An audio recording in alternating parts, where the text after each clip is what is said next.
Every fall at the Edge House Campus Ministry, we have a big event that we call the Extravaganza and Reading of the Rule. We do something goofy and fun, and then we read our community's rule of life together. This is last year's Extravaganza when we went skating, and I only fell like twice. Here's the year before when we had a cheese tasting because student Daniel had never had brie, so we tried 7 different cheeses.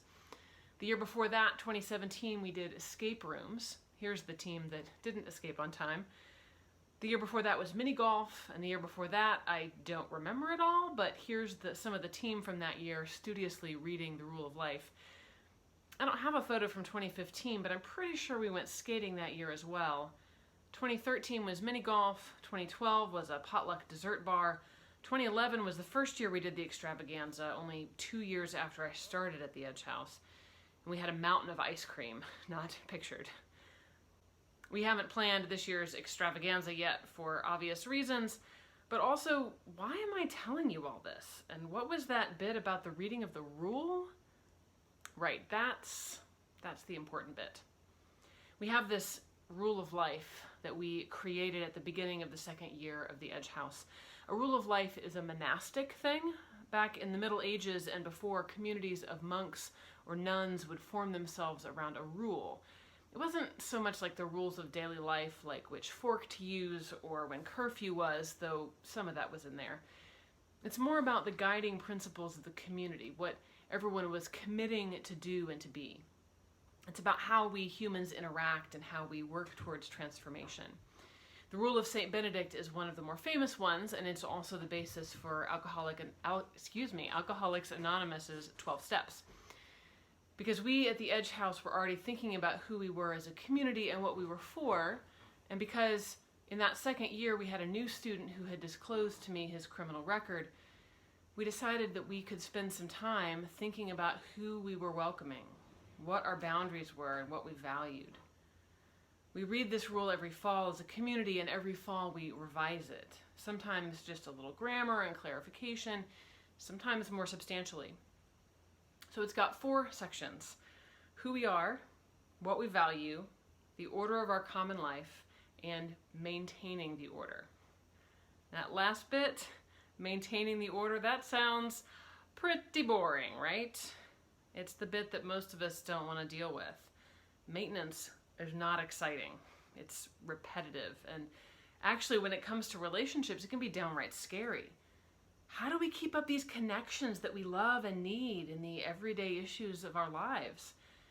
We need a response of some kind when people do hurtful or ignorant things if our community is to continue in a life-giving way. We need to name the ways that we sin against each other and ourselves, and we need to be able to hear it when someone names that for us. So I said our rule of life is based on the monastic rules, but they in turn are based directly on the gospel for today, Matthew 18. Let me read just a small part of maintaining the order for you. The trust that we placed in one another, the willingness to be vulnerable as laid out in this rule, is intensely important to our life together. When one of our number violates that trust, we must respond in a generous but firm manner. We take as our model for discipline 2 examples from the early church. One, Matthew 18, which reads, "If another member of the church sins against you, go and point out the fault when the 2 of you are alone. If the member listens to you, you have regained that one. But if you're not listened to, take 1 or 2 others along with you, so that every word may be confirmed by the evidence of 2 or 3 witnesses. If the member refuses to listen to them, tell it to the church. And if the offender refuses to listen even to the church, let such a one be to you as a Gentile and a tax collector." To temper the harshness of those last few words, we remember the monastic tradition that excommunication was a last resort, reached only after all other options had been exhausted, and it was not considered permanent. If the monk desired to be received back into community, he was welcomed at the Easter Vigil. And this process of discipline, excommunication, and reinstatement could be repeated many times. In other words, receiving any form of discipline was not considered the end of relationship, but the beginning of repentance. If it's not okay, it's not the end. earth-shaking, right? Speak to the person who has upset you first. Then maybe go through a process of honesty and communication, set clear boundaries, welcome people back when they honestly change. We don't invoke this rule much at the Edge House in any official capacity, once maybe in 11 years, but also we use it all the time, just in a much less dramatic fashion. When one of us is frustrated with another, we try to go talk to them directly. That's it, really. Something so simple, yet so difficult. If someone makes you angry or hurts you, or as Pastor Alex talked about the other week, offends you, instead of going to social media or gossiping or going above their heads to their boss, their boss's boss, or even holding it inside and getting more and more resentful, you go to the person themselves and you say, "Hey friend, this hurt. Can we talk about it?" Yow, right? Maybe that's a little terrifying. Y'all, I can tell you, I'm not gonna lie to you, it's hard. It's terrifying to name your own hurt out loud and to ask for a change or an apology.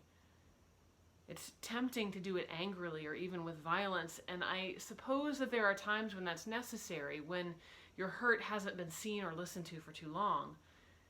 But it's possible to just name it honestly and ask for help in navigating what it all means. I may have shared this story before, I don't remember. Over the summer, I messaged a friend who I hadn't talked to for a while to check in, and she said to me, "Honestly, I tried to reach out to you a couple of times in the spring and I didn't hear anything back. I know you're busy, but that hurt my feelings." I was so ashamed. I said, "You're right, I am busy. That's not a good excuse for neglecting relationships. I am so sorry. And if you want to try again, we can schedule something." It wasn't huge, it wasn't earth-shattering, but it was real. And it was hard.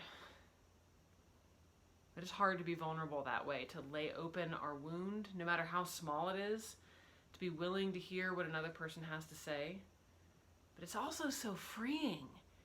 Confession, they say, is good for the soul.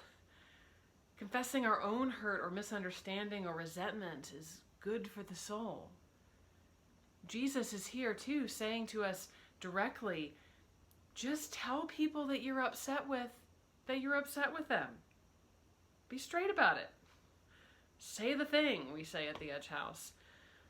And if you're the one someone's upset with, try not to get too defensive. Don't bother with the fake apology like, "I'm sorry if you were hurt." Be open to the possibility that you don't know everything. Yeah, Alice, I'm talking to you too. And then work on creating justice together. Talking to the person or the group who's wronged you directly, you'll notice, can work for lower level things like somebody not doing the dishes when they're supposed to, but also for those huge systemic things like racism or climate change. The idea is to help people who are doing the hurting to see the hurt that they're causing and to work together to change it. It's about collaboration and openness and healing. Saying the thing, as Jesus is asking us to do, is not meant to be punitive, but redemptive, transformative, restorative.